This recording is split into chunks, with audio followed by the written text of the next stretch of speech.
Welcome to the Educational Passport Foundation. With the support of Epf.Africa Youth Association and United Nations online volunteers, we have highlighted real stories regarding migration, education, poverty, and unemployment in the Republic of the Gambia and Zimbabwe.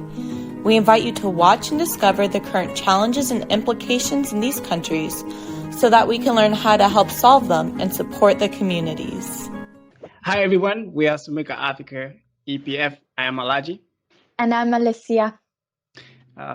Today we have Dr. Momodou SALLAH. Thank you very much, Alaji, and thank you, Alicia, and thank you to the organization as well for inviting me to share my experience.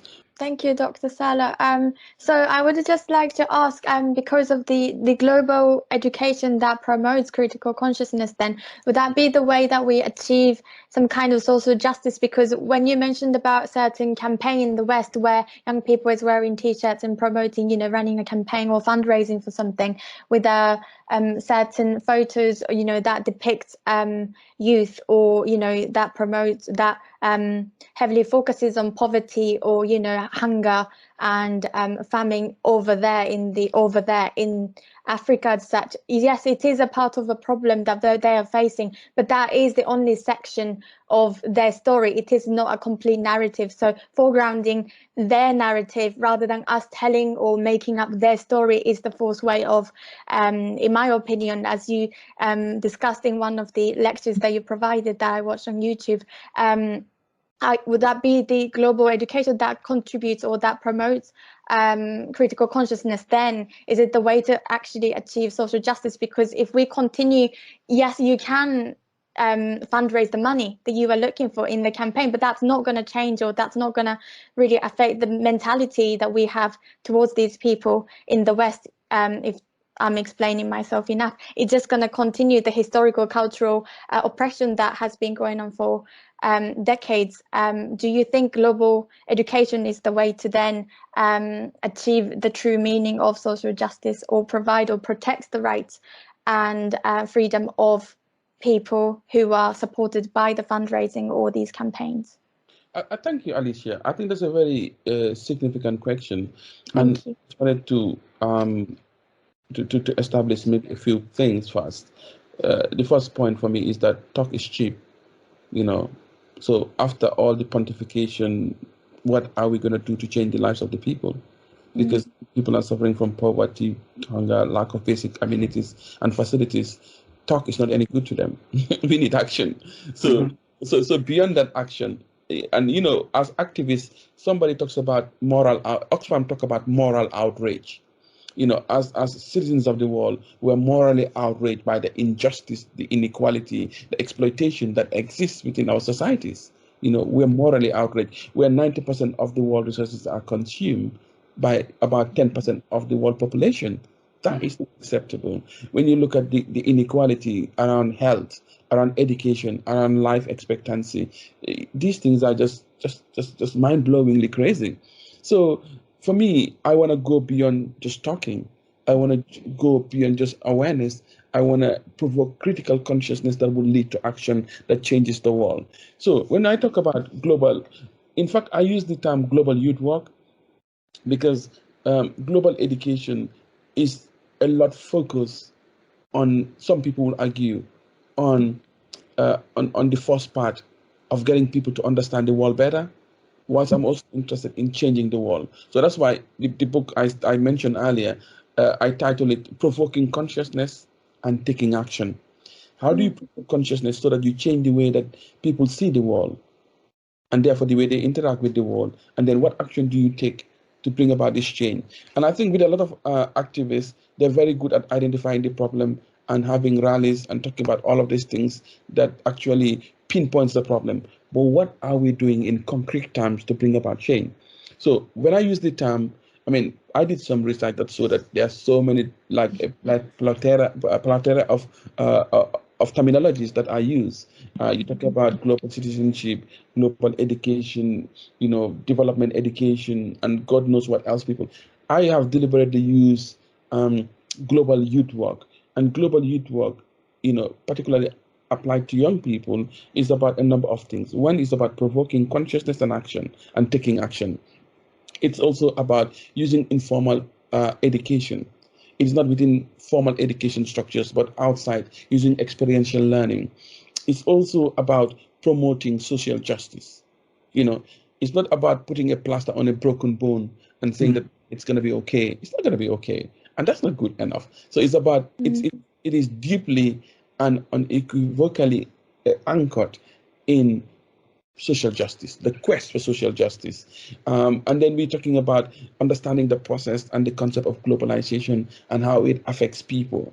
So these are quite important. But also the other bit is also about equalizing the power imbalance. So the young people, so when you talk about the adults and some of those people in power having the balance of power, how do we equalize the power imbalance so that the powers of young people and those who are most affected here rises up and the powers of those who are above comes down? And because sometimes Paulo Freire talks about the fear of freedom. And the fear of freedom is that you have been so oppressed for such a long time that you actually have a fear of freedom.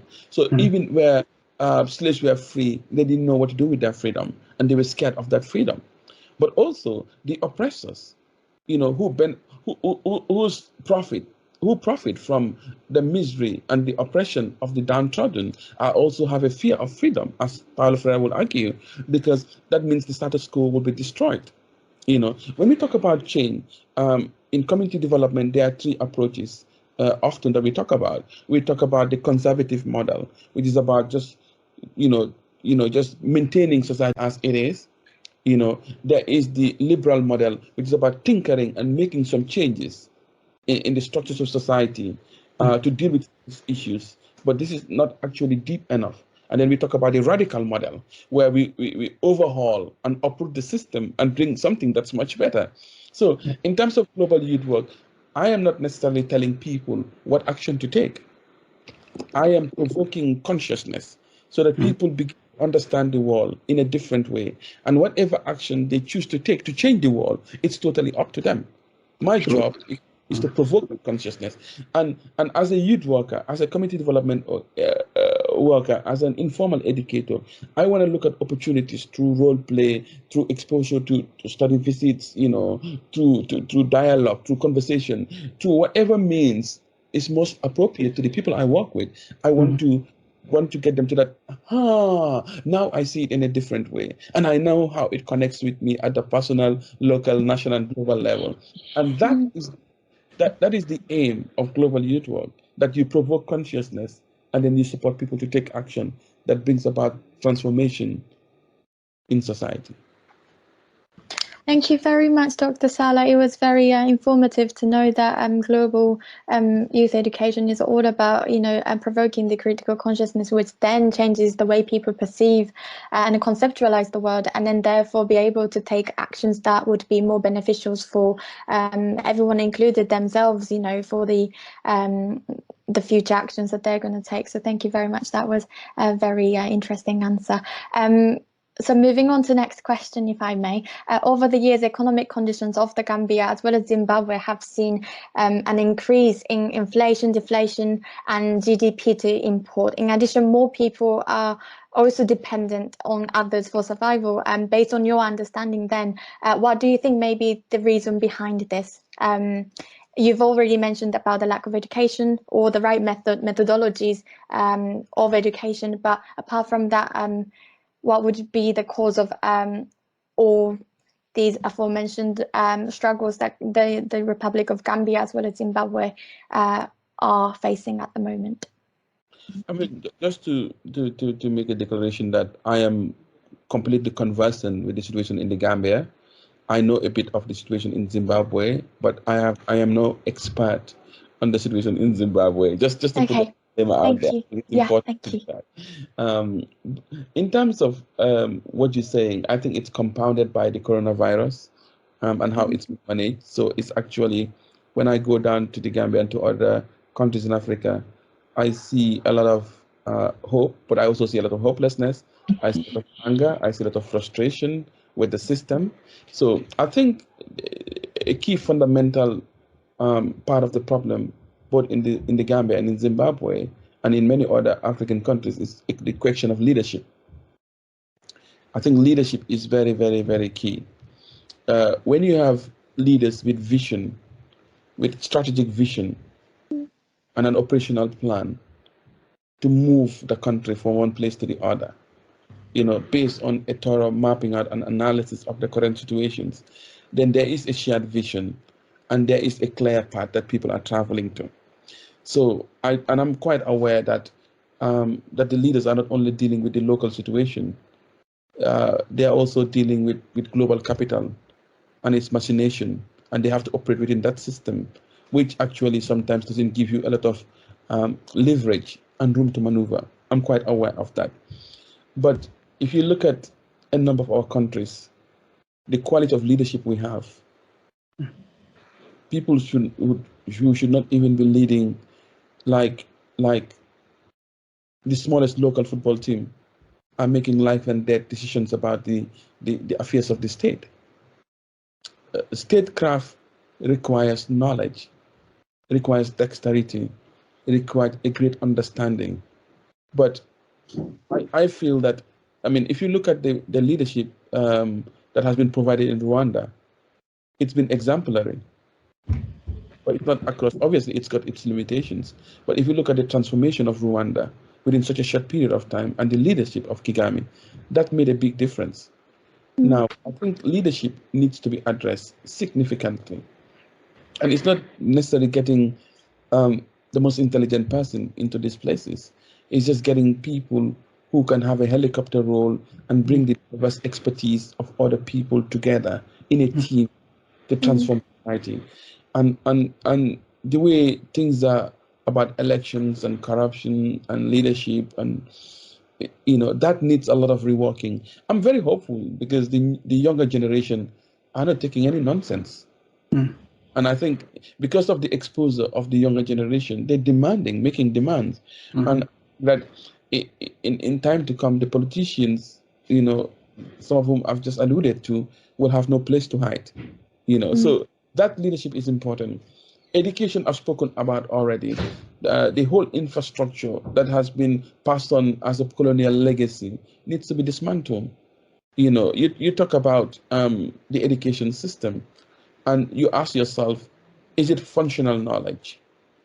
The knowledge that we're being taught in our schools, is it good enough to allow us to transform our own society? Does it make us proud of ourselves?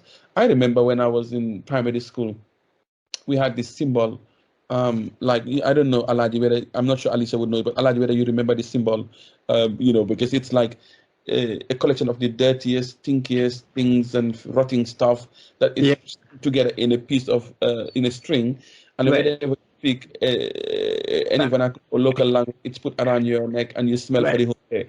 And I think,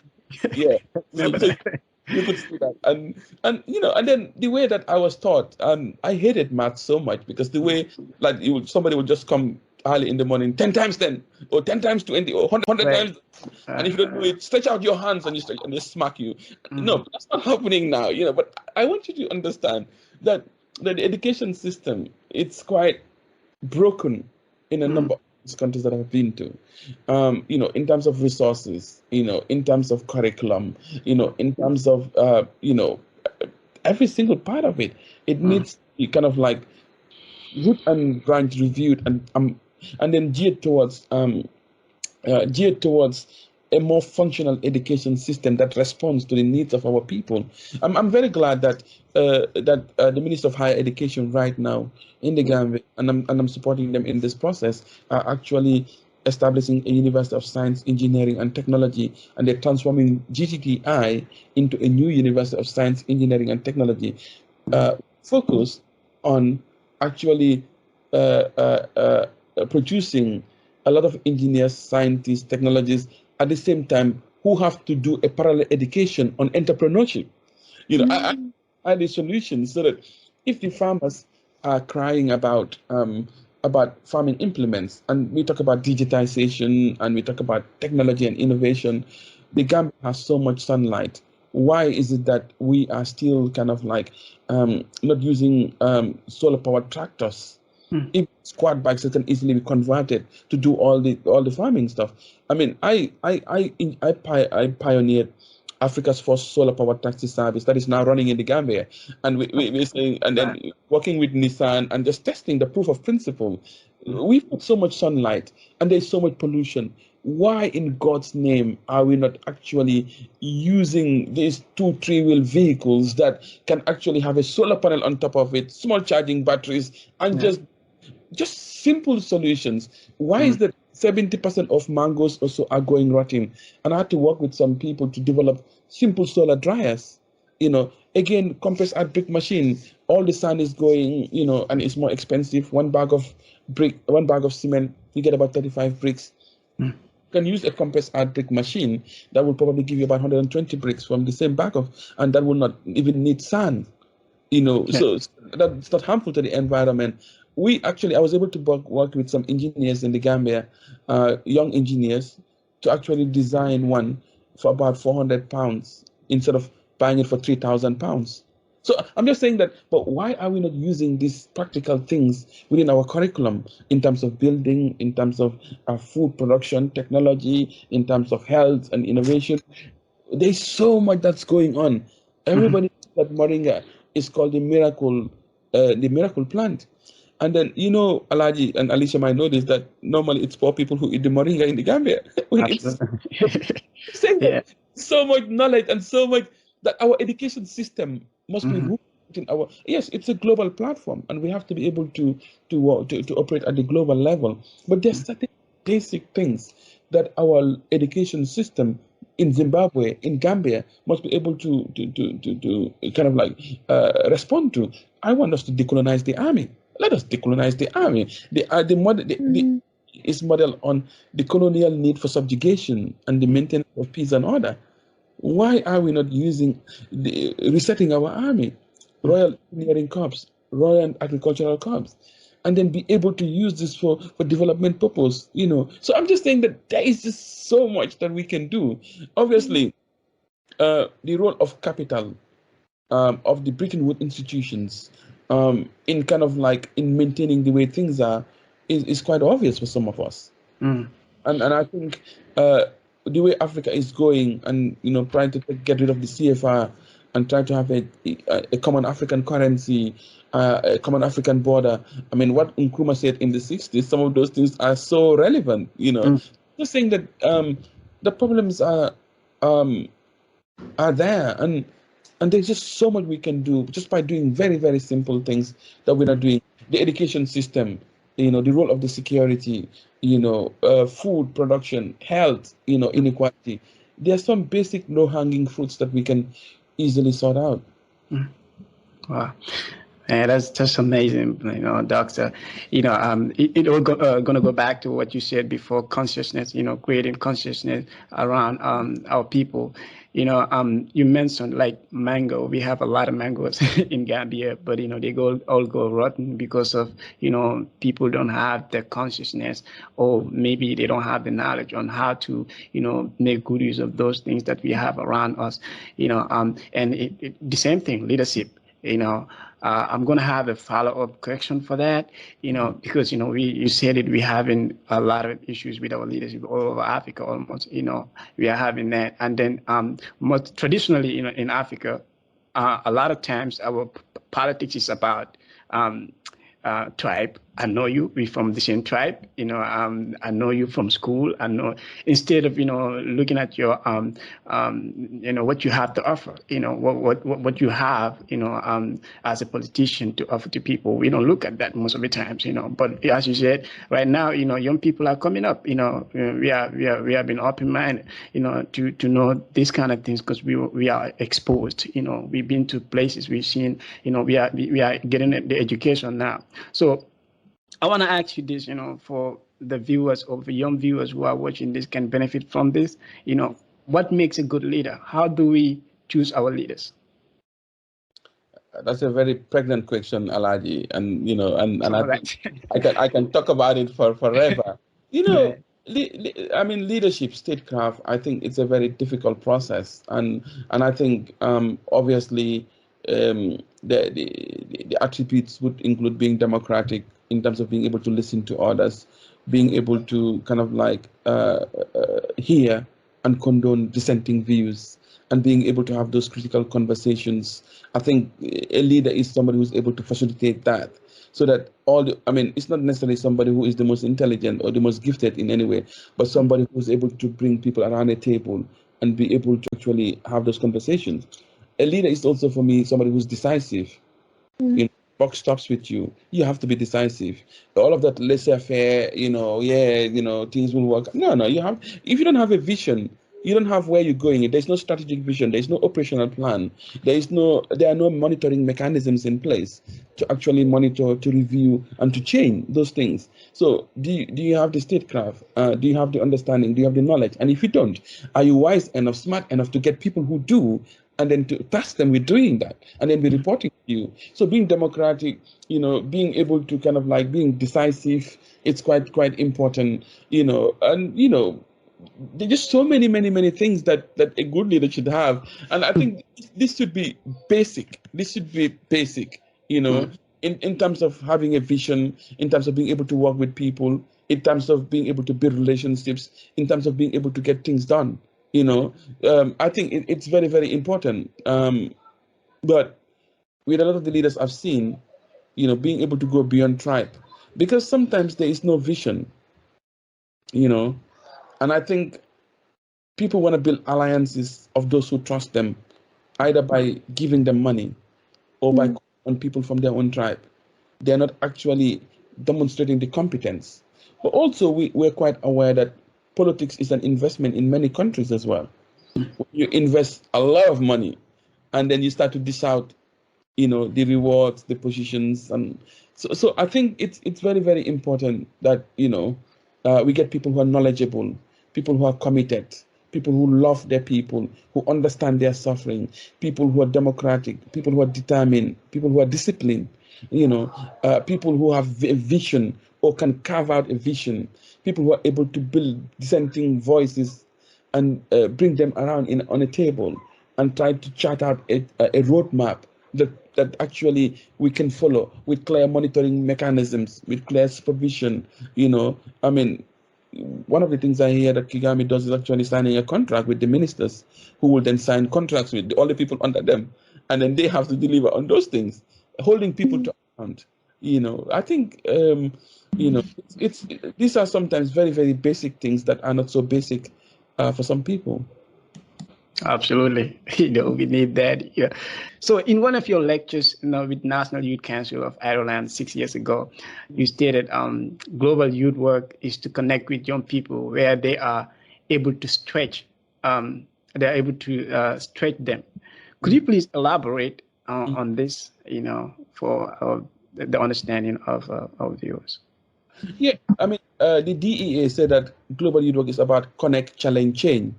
You connect with people, then you challenge their reality, and then you change their perception. Say that global youth work is about provoking consciousness so that they get a newfound reality and taking action.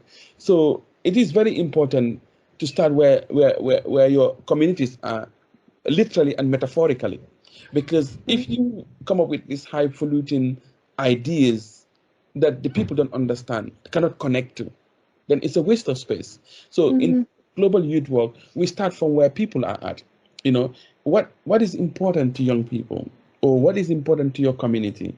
I hear there was a charity that went to Africa somewhere and actually built toilets in the village, and after 2 years they found out nobody was using it. And the charity was very upset. Why are you not using our flush toilets? They are modern, and you still use it going to the bush. And he said, well, listen, our priority is water, because we still have to walk 5 kilometers to get water. Yeah. We want it, and I think this is the problem. Alicia, I wanted to respond to your earlier question as well, in addition to Alaj, is that there is something called imaging pornography. And it's about putting this image of these dying children and, emaciated, so that we can make people pull at their heartstrings to give us money, when in actual fact, we're just propagating a very negative image of that. So what is it that we're doing? That's why a lot of the examples I've given you earlier is about what is it that we can start with doing ourselves. I do not think that charity and aid is the solution to the problem, for example, that Africa is facing. I believe that building capacity, one of the things I've been able to work on over the past 10 years was to set up a development hub in the Gambia called Montfort Development Hub. And it was always about how we build the capacity of people so that you don't give them fish, but you teach them how to fish, And I think global youth work is it's not about indoctrination, because indoctrination is almost blindly leading somebody. It's, as Sankara and others would argue, just gifting up consciousness to people. It's not in your gift. You cannot give it. People have to earn it. And that earning of consciousness is a process. And global youth work actually connects with people where they are at, whatever level they are at, whatever issues are important to them. It's not about me parachuting in with my agenda and my issues and telling people what their problems are. The people who are most affected know the problem better than I would ever know in my life. Right. My job is not to tell them their problem. My job is to support them to tell their own story, to identify their own problems, and then to develop the solutions that they will be at the center of in terms of bringing about change. So that's why global youth work is not about indoctrination. It's not about telling people what to do. It's asking people, in conversation with people, in mutual dialogue, to find out what the issues are, and then to support them to develop the capacity and the agency to solve those problems. And that's why we say we connect with young people where they are at, literally and metaphorically. And we also what's equalizing the power imbalance, because the communities are always at the bottom and those at the top are at the top. But how do we equalize the power imbalance so that they will be there? One of my favorite writers in youth work, Kerry Young, says that the purpose of youth work is to engage young people in the process of moral philosophy, to ask and answer the essential question of self. Who am I? What am I here to do? And I think in the same way, we must ask the question, what are our problems?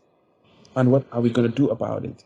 I want to always bring it back to base like that, but also to support people, not to tell them, but to support people to ask and answer that question, that existent question of self, of who am I? What are my problems? What am I? Not Alicia in UK or Alaji in UK or wherever, but it's about what is it, And that's why going into some of these countries and just and giving aid, for me, I don't like it. You can support people to build their capacity, to learn how to fish, to be able to fish themselves. But this issue of going there and giving them things and making elaborate donations, you're making them more dependent. Just drug dealer peddling a dependency dope that people can get hooked on. For me, that is not the solution, and it's making our people more dependent and more addicted to the toxic stuff that they're being fed. Wow, that's amazing, brother. In that lecture, I learned a lot. And then one of my biggest takeaway that I got from it is when you mentioned what you just mentioned. Inviting people in our lives.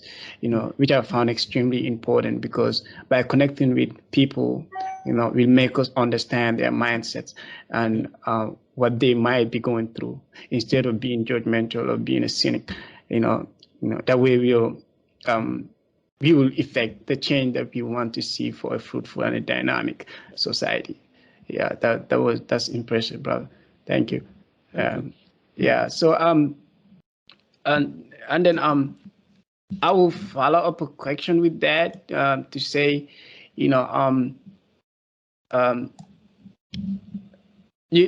highlight the importance of human capital. Do you think the lack of human capital investment induce poverty? Absolutely. Because if you don't have the human capital to lift the people from where they are, then what is going to happen is that it's going to be like a continuous cycle of dependency. Because you'll always depend on other people to come and solve your own problems. The human capital, and with low resource countries, that is their biggest strength. Now technology is one of the most powerful currencies. And being able to trade in technology, and our young people building their capacity for digital transformation is important, but also building the resources so that the teachers, the soldiers, the economists, the scientists can understand our realities and base their interventions on our realities. Because a lot of the stuff that I have learned is based on Eurocentric constructions of reality. I intervene lightly from a very Eurocentric angle. But now I've had to learn to decolonize myself and to decolonize the education that I have received and then the development interventions that I've received. But I've had to almost unlearn and relearn. Because I was decentered and I have to recenter myself. And I think that is a process. I mean, when I was younger, I grew up with all the imaging and all the education that white is beautiful and black is ugly.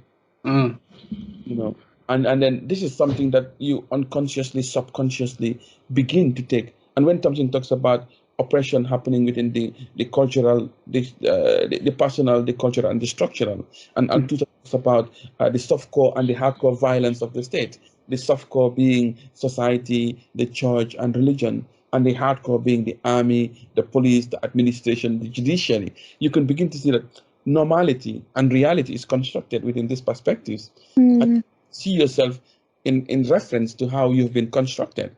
So to construct yourself, to recenter yourself, means you have to you have to unlearn and relearn. So you might still have the highest qualification, but you still haven't learned properly. And that's why I talked about the process of decolonization.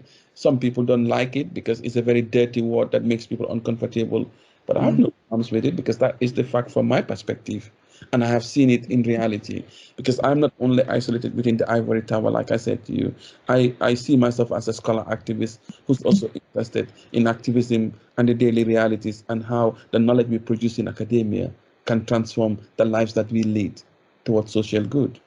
So I think the capital, reorienting, decolonizing, recentering are key phrases that we should use as part of the dialogue. Thank you for your input. So another question we wanted to raise here is, what do you think is the main cause for the large-scale irregular immigration and high crime rate in Gambia at the moment, which has been a tendency in the country of the Gambia? I think there are, for immigration, to start with your question, I think you asked me about the irregular, migration. I know we are aware from Epf.Africa EPF Association that a lot of students who cannot financially support themselves, education is provided, but however, textbooks or certain materials, equipments are not provided them for free. Therefore, a lot of them having to drop out of a school, go across Europe, for instance, illegally for their better economic financial future, also to support their family at home. And I just wanted to ask you, first of all, your opinions on why this has been a tendency, as well as, the second part of the question was high crime rate in the Gambia. I heard you, and I think there are push factors and pull factors in terms of this irregular, or what people call the back way. There are push factors and the pull factors are the things that pull them from Europe, like the imagery that we get, what they watch in the news, the lifestyles, the people who are there who are sending back images. You see somebody who's struggling, goes to Europe within 6 months, comes back on holiday with a lot of bling and all that kind of stuff, and all the pictures you see, next to all the beautiful cars and and all this stuff. So that is a push. That's a pull factor. It pulls people, because if you're struggling in the Gambia and you're suffering, and then you see people, who are not more intelligent than you, more articulate than you, can struggle, and they have those things within such a short period of time. That can be a pull factor. But the push factors are really the massive fracture within the education system that produces people who are just literate, able to read and write without necessarily grounding their education. Not everybody, because you've got Gambia's producing massive talent within the education system, but there are a number of people who are falling through the cracks, but also the economic situation. I mean, when I go to the Gambia, and I do go to the Gambia a lot, I see a lot of anger and frustration that is palpable. You can actually touch it, because if you look at you know, the changes that were promised within the Gambia, from the time of independence till now, the changes have not materialized to a large extent. And there is so much that can be done to develop the Gambia, which is just a small country. And I think after the overthrow of Jammeh, a lot more was expected.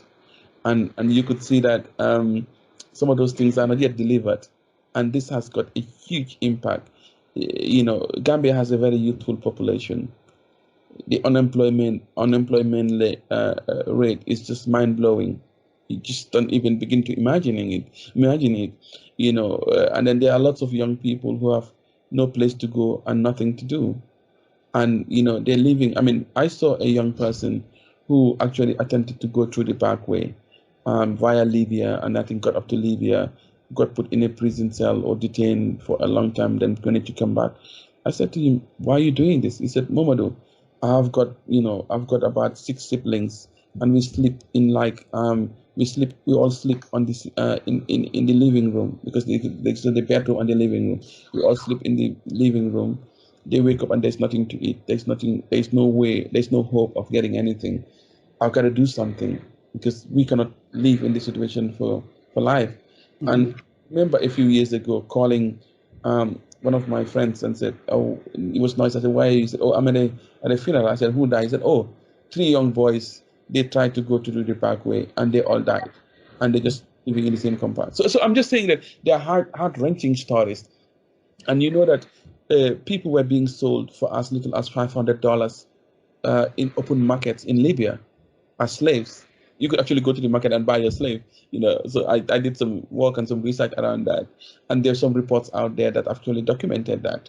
Or sometimes people are used for organ harvesting, like the traffics will just get you, harvest your organs, and leave you to die. And there are many stories around that. In fact, I did some documentaries, or I work with people to produce some documentaries around this back way and to develop solutions towards this as well. So I'm quite familiar and quite aware, and I've written a few things around this as well. So I think the economic situation, where when people have hope, they've got reason to wake up and then to go to bed. When they don't have hope, they have no stake in society. I think the economic situation is very, very bad. The education system is not corresponding to that. For some, it is doing that, but for a lot of people, it's not doing that. The social situation, where we used to have almost a social kind of like buffer, where people were able to use the extended family system, to actually deal with a lot of these people. But a lot of people are getting into the Greater Banjul area without necessarily the support of the extended family system. And obviously this has resulted in increased crime. Obviously, the state could do more to increase the security within the country. But people have to eat, Alicia and Adi. And people do sometimes what they need to do to take care of business. It's not condoning it. And I think that there needs to be a far more comprehensive youth policy that understands young people and youth work, and actually engaging young people. I mean, some people might call it diversionary activities. And when you engage with only 1 or 2% of the young people, youth population, when there are 50-60% of them who need serious engagement, because the youths normally have nothing to lose in society, and they will be in front of any radical change, and rightly so. So I'm saying that there are so many some factors that push them, because it's like, there's this mantra of Barca or Basaha. Barca is Barcelona, or Basak means to go into oblivion, into to embrace death. So why would somebody get to the desperate state where they will either get into Europe or embrace death in the seas of the desert, at risk of being sold as slaves or as being organ harvested? So it's just the hopelessness of the situation.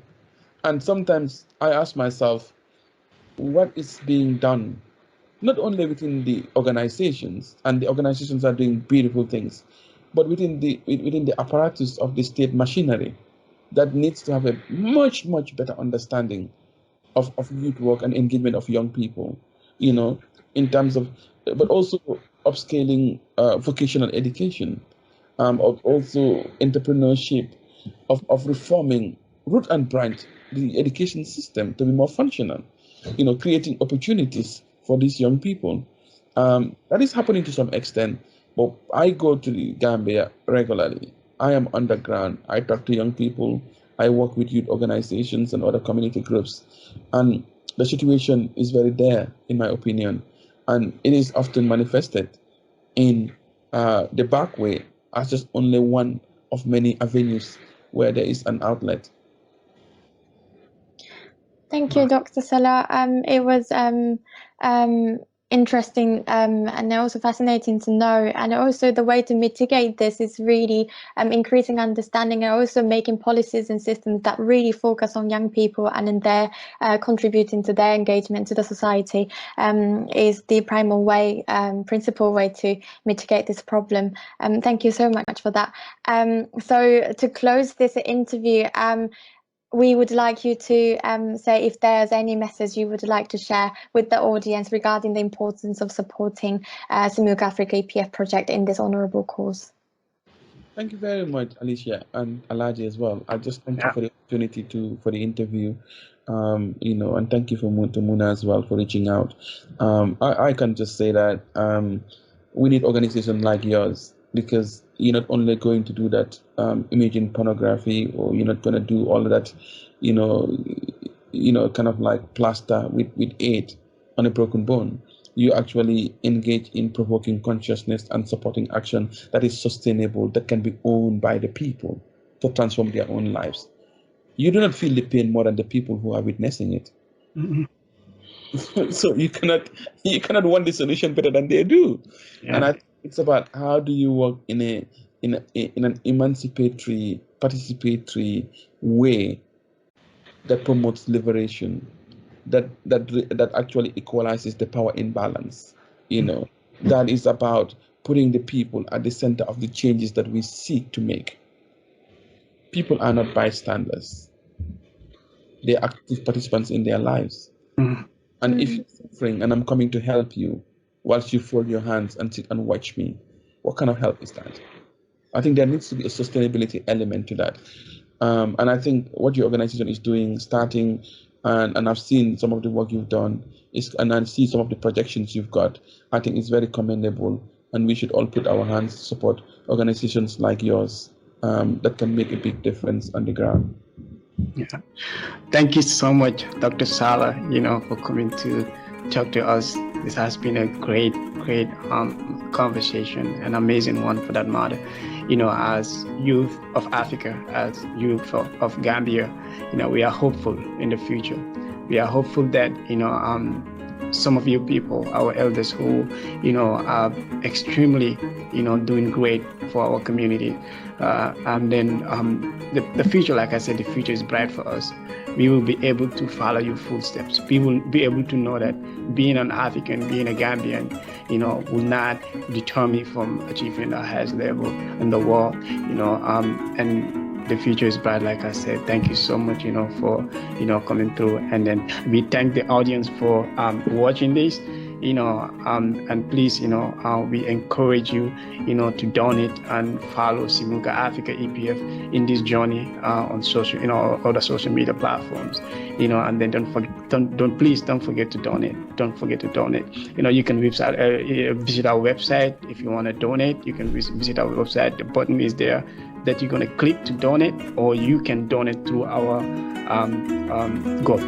GoFundMe account at Simuka Africa EPF. Thank you so much for watching, and we see you again. Thank you so much. Thank you so much for joining us, Dr. Sallah. Thank you. Thank you so much. Thank you. The Educational Passport Foundation. We turn dreams into actions.